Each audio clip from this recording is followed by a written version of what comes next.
You may have a lot of questions about cryptocurrencies. What exactly are they?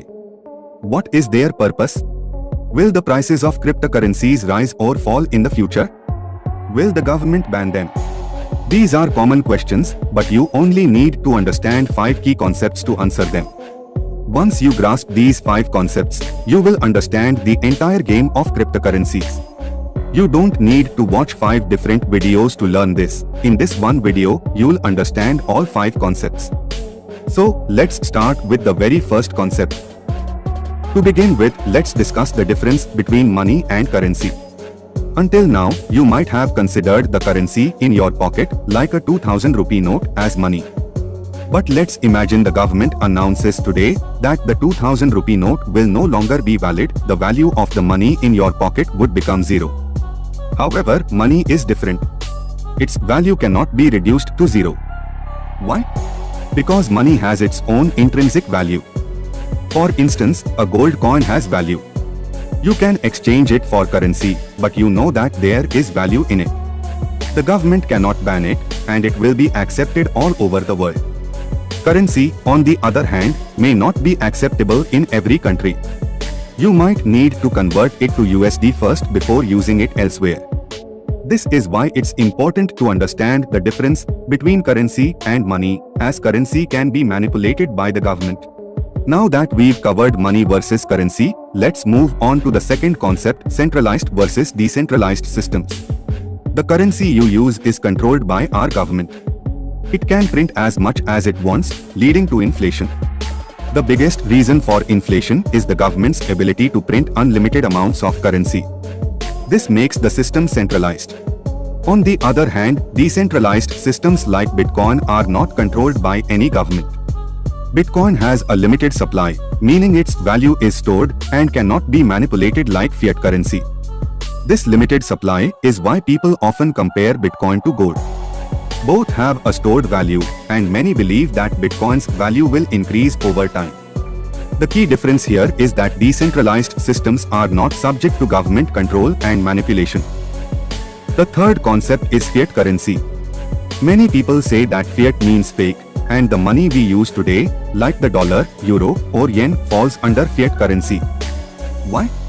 Because years ago, countries could only print as much currency as they had gold or assets to back it up.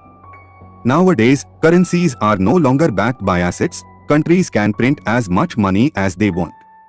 This has led to economic collapses in some nations, like Zimbabwe, where excessive money printing caused the economy to crash. This is why people view fiat currency as fake.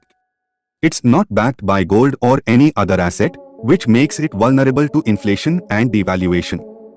To protect yourself, it's wise to convert your money into assets like gold, silver, or even cryptocurrencies to prevent the depreciation of your wealth. Moving on to the fourth concept, digital versus physical currency. Years ago, people didn't trust digital platforms like Paytm. They worried that their money might disappear if the platform went bankrupt. People only trusted physical currency, the money they could see and hold in their hands. But physical currency has its risks as well. For example, a man who saved money for years for a medical operation lost it all when a rat chewed through the cupboard where he stored it. Physical currency can be lost, stolen, or destroyed. However, digital currency is now seen as safer, and cryptocurrencies are entirely digital. They don't exist in physical form, but they offer a secure way to store and transfer value, protected from the risks associated with physical money. Finally, let's discuss the fifth concept, blockchain technology.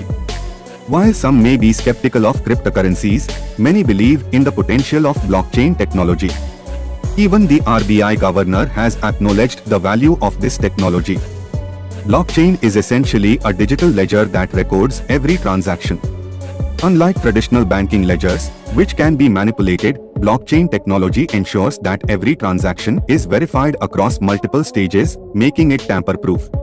This is why blockchain technology is seen as revolutionary, and its adoption is growing in various industries. In conclusion, the cryptocurrency market is still emerging and highly volatile, much like the early days of the internet. It may take time to gain widespread trust, but as the market matures, its future looks promising.